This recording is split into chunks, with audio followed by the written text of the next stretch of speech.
find that, when you're traveling abroad, mothers are so free whenever they are going to breastfeed their child. It's a very natural process outside where there's no judgment around. But here No, there in isn't. India, there's a lot of judgment. In India, there is a lot of judgment. Feeding, there is something called pumping. Right. How pro pumping are you? Like, how much do you support the concept of pumping and feeding? I completely support it. I feel if there's a device which can help mothers,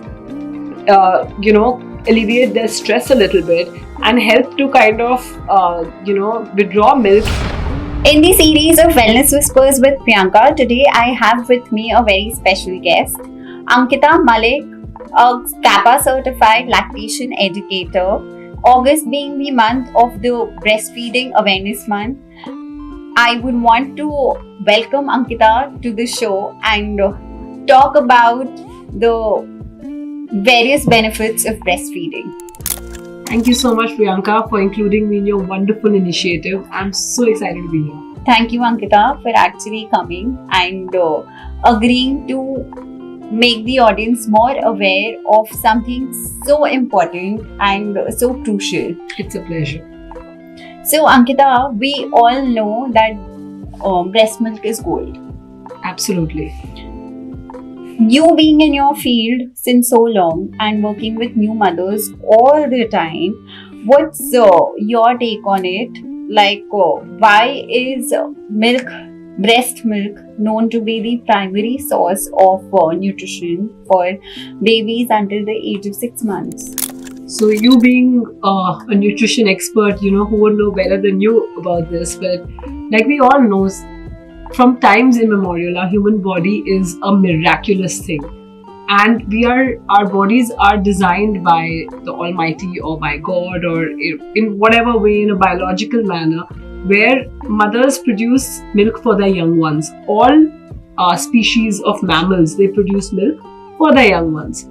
And every species is designed to produce food or milk specifically for their young ones. So human beings, being the most evolved species in the whole, amongst all the mammals or amongst all the living beings, their milk is a very highly specialized food. If you really go into the chemical aspects of it and the biological aspects of it, the composition of that milk is actually perfectly viable, or it is completely compatible with the digestive system of a newborn baby. And in fact, the composition and the consistency of the milk keeps changing as the baby keeps growing. And every mother produces milk specifically for her exclusive baby's needs. So sometimes Mother Nature gives us certain miracles which don't really have an explanation. So we can keep going on and on about it, but in a nutshell, this is what it is. So, like you said, we can keep going on and on about with it. But what is the time frame that a mother should be feeding the child for? Like from 0 months to 2 years, a lot of people say. Some people say that it's better to wean off by the age of 1. Some say that, you can carry it on as long as 3 years, 4 years. What's your take on it? So, yes, I mean, should is again a very, I wouldn't like to moral police anybody. Biologically speaking or scientifically speaking, as per WHO standards, it is recommended throughout the world that mothers should breastfeed their babies exclusively till the age of 6 months, after which we keep introducing solids. So supplemental breast milk should be given to the baby for as long as possible. As per WHO, they say up to 2 months is the minimum. So there is no maximum time limit.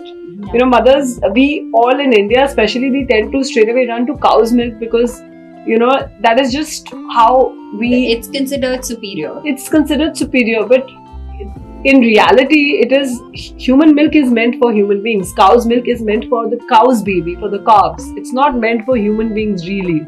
It's just that we're designed like that. Yes, we've made ourselves like that. But there's no end limit for mothers. If possible, I've come across mothers who have fed their babies or their children till the time they are 4 years old also, because it is possible for them to. Yeah. But as a lactation expert, what's your take on it? Like, when should a mother look at weaning the child off? So that should be completely 100% the mother's decision. I would recommend that please do try and breastfeed for a minimum of 6 months, because I mean that is just the best thing that you can offer to your child. Like you just mentioned that breast milk is considered gold. So why, if it is possible for the mother, then why not? Beyond that, it could be anything. However the mother is revolving. Everybody has a different set of issues and circumstances. So breastfeeding comes very, very easy and natural to few people. Although it's a not natural process, it does come very easy to a few, but for some it might be a real struggle. Yes. Why is it so? Like, why is it so hard on some women? So see, no two people are different, are the same, right? You are different, I'm different. So you have your own set of issues, I have my own set of issues. Your body is designed differently, my body is designed differently. So why the comparison? A lot of times mothers, they are faced with challenges which they are not prepared to handle. Like if, for example, the mother has gone through some sort of a surgery before, giving birth, maybe some sort of a breast surgery, and that has affected the mammary glands. So she will have to be treated differently. If some mother has been on certain medications, if she suffers from certain mental issues, if postpartum, she's going through postpartum depression, or if there are some family issues, there are so many different circumstances. Each woman comes from a different place. So every person should be treated as an individual. Okay, talking about depression, does anxiety play a role in the quantity of breast milk? Absolutely. So breastfeeding or breast milk production and lactation is it's a hormonal process. So your anxiety, your depression, your happiness, your love quotient, everything, when you look at it from a physiological perspective, that is also completely dependent on hormones. Yeah. So is anxiety, talking about depression, is anxiety and the quantity of breast milk associated to each other? Absolutely. It's because, we all know that breastfeeding is a completely hormonal process. Similarly, even anxiety, depression, and every other emotion that you feel is completely hormonal when you look at it from a physiological perspective. So when you're happy, you're releasing a hormone called oxytocin, which assists in lactation and milk production. When you're stressed, you're releasing cortisol. So that acts as an inhibitor for breast milk. So if artificially also you try and make yourself happy, if you had a great day, that day mothers notice that the milk production is higher. When mothers are going through certain stressors, or when they're going through certain, which keeps happening, sometimes you've not had the best day, you've not had the best sleep, your body is under stress, cortisol levels are obviously higher, so milk production goes down for that particular day. So these are definitely, and you can keep manipulating it.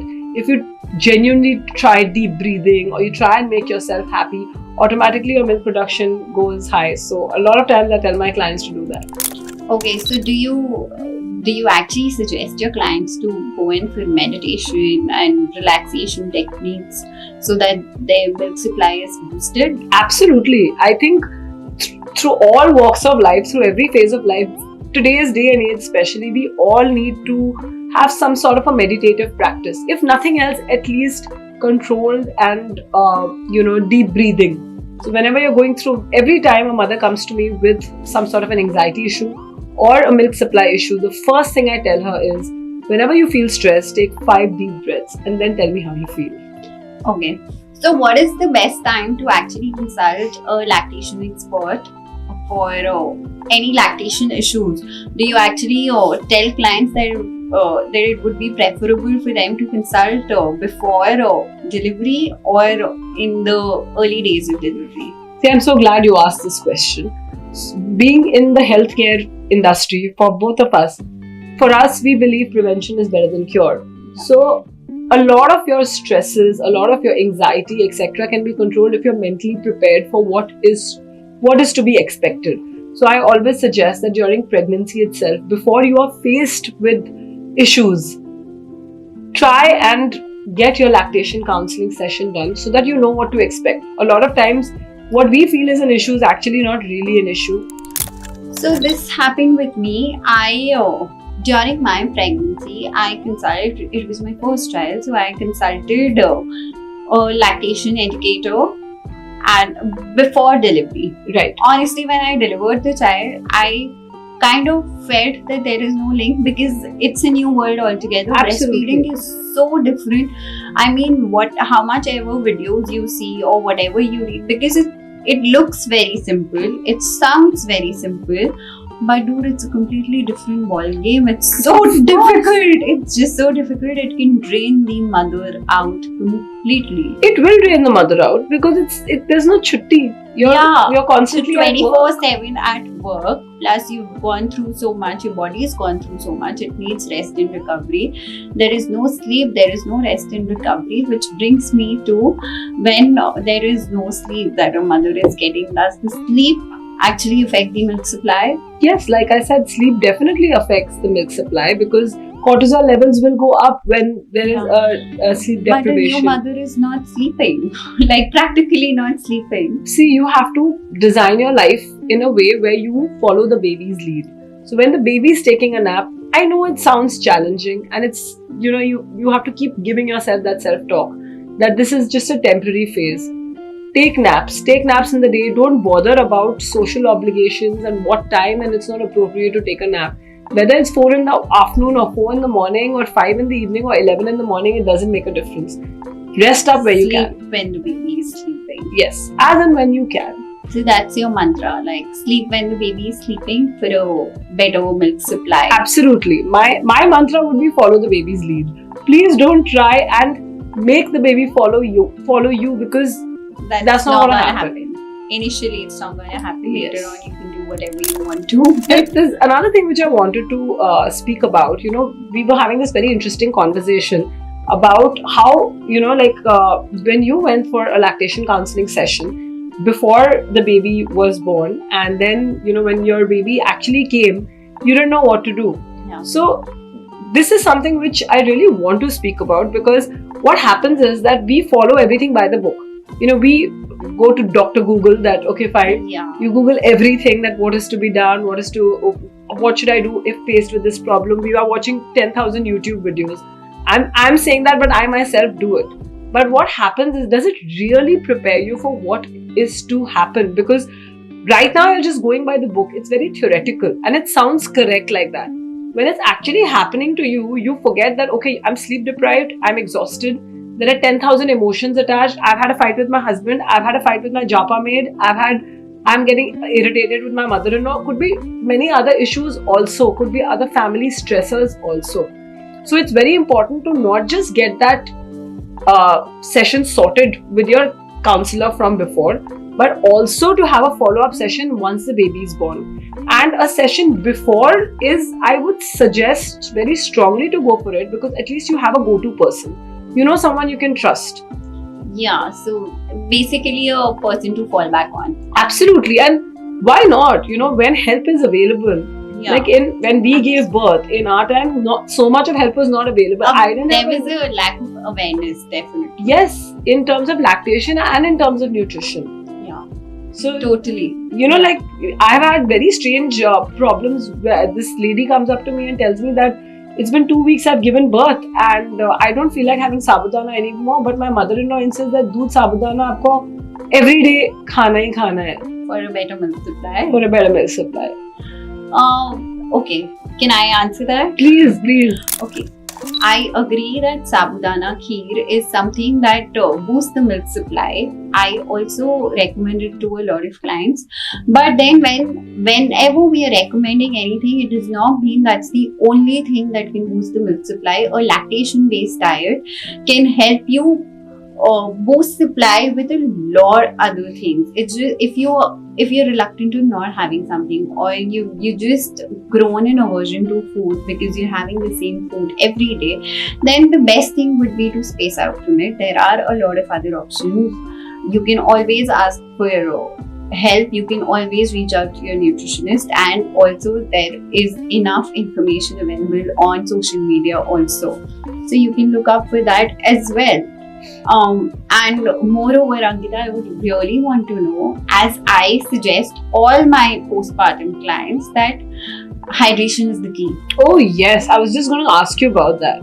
I just tell everyone, all of them, that hydration is the key to a better milk supply. Do you agree to it? 200%. Because breast milk, apart from a few chemicals and a few compounds thrown in, what is it? It's just basically water. Yeah. Everything, our body is composed of 75% water. Your blood is, mostly it's composed of water. That's the primary component of our human body.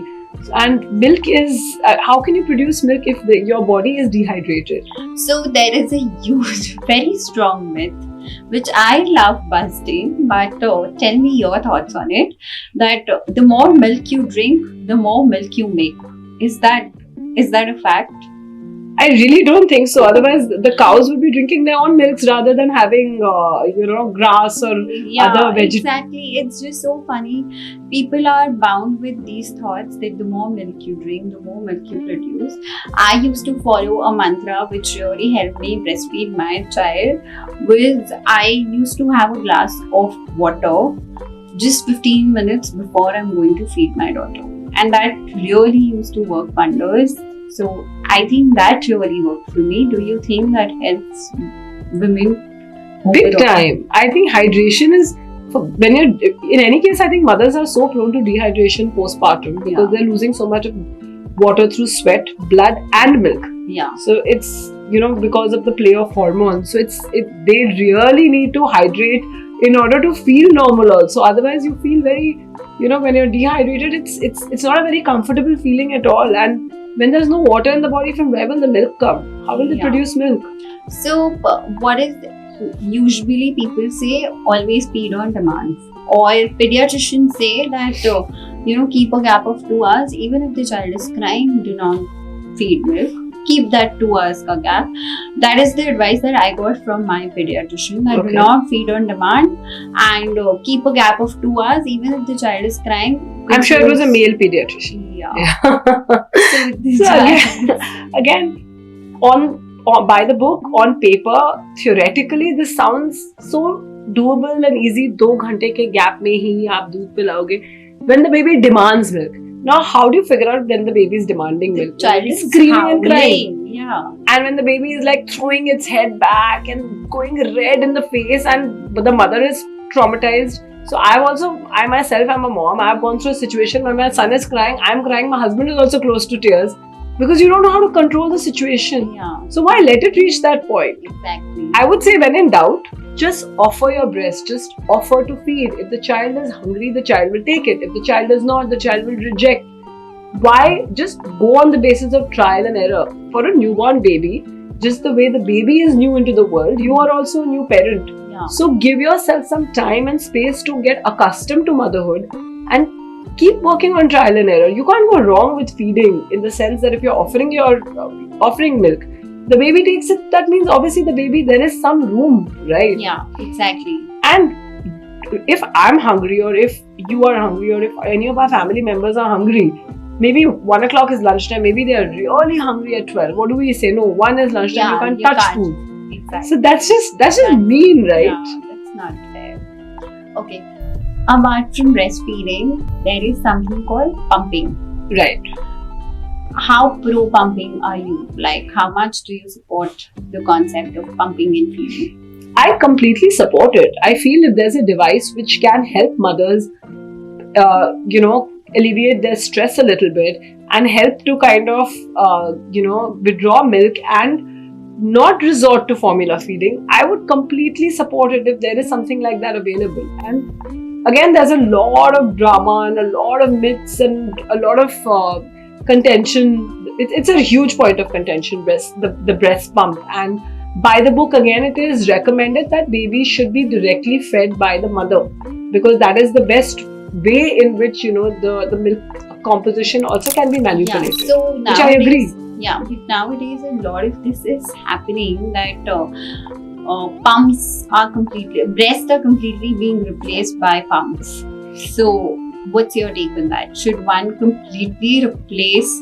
Nowadays a lot of this is happening that pumps are kind of replacing the breast.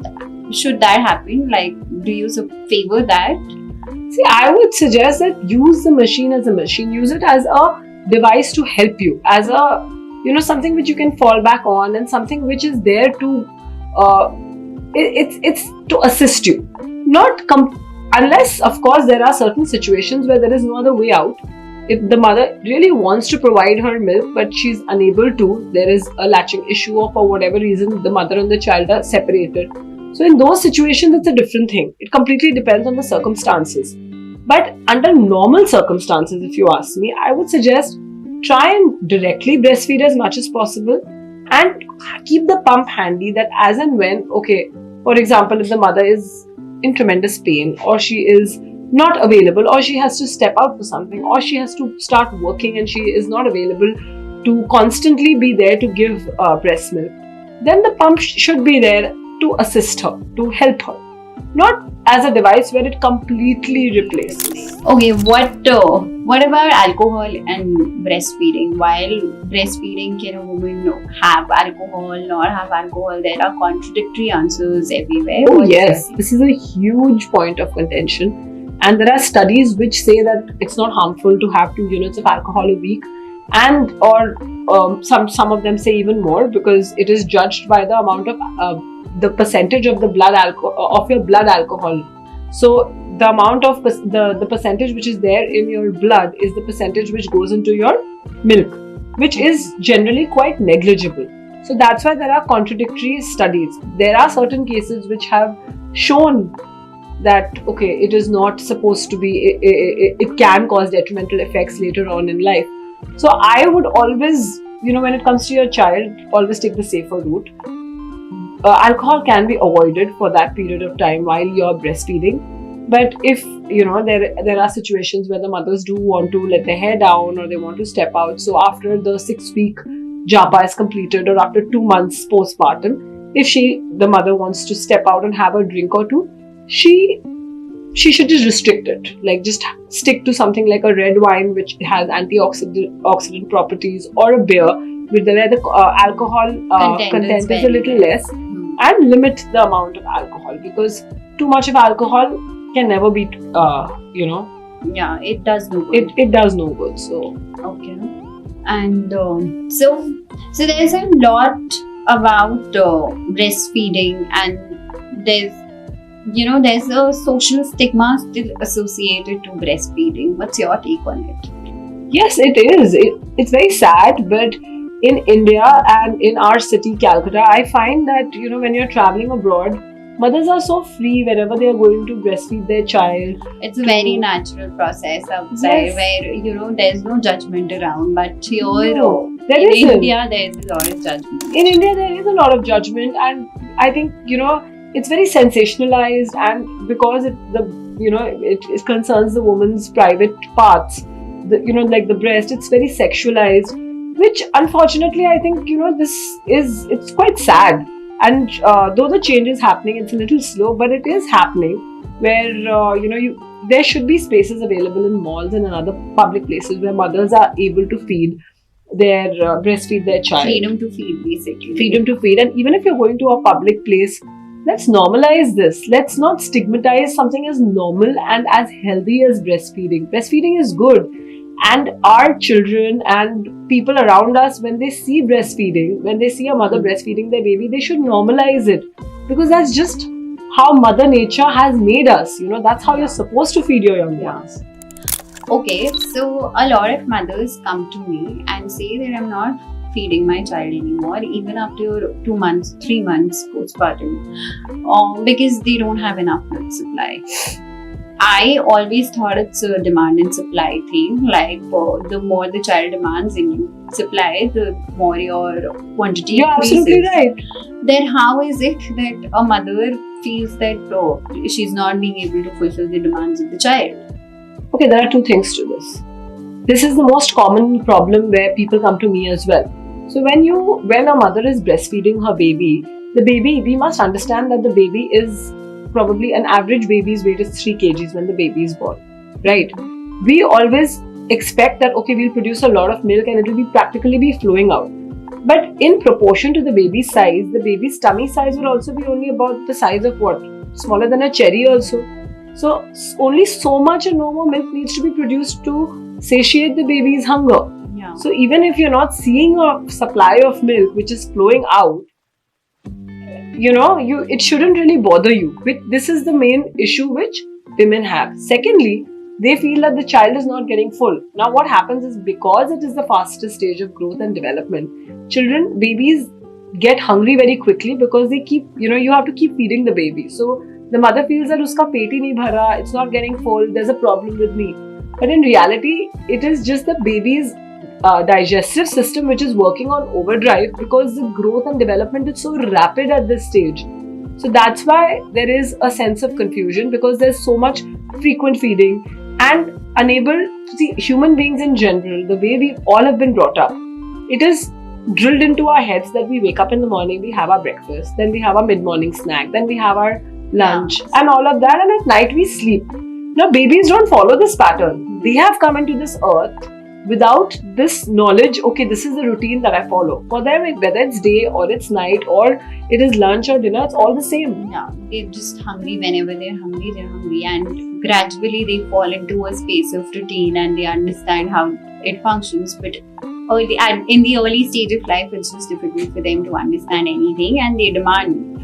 And that is just but natural. And routine, etc. These are all taught behaviors which our parents taught us, so we will teach our children.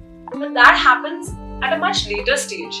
When babies are between the age of 1 to 3, 4 months, they are not in a position to really understand or grasp the whole concept of a routine. For them, they are hungry, they need to be fed. That's it. So much, it is great to have you, and you really highlights on things that a lot of us don't know. So much to learn. I'm sure there'll be a lot of takeaways from the podcast, and there'll be a lot of benefits that mothers will have. That's so nice of you, and I absolutely love your initiative which you started. And I wish you all the best, and keep doing these wonderful podcasts and more informative videos, because I'm sure all of us will be very excited to watch them.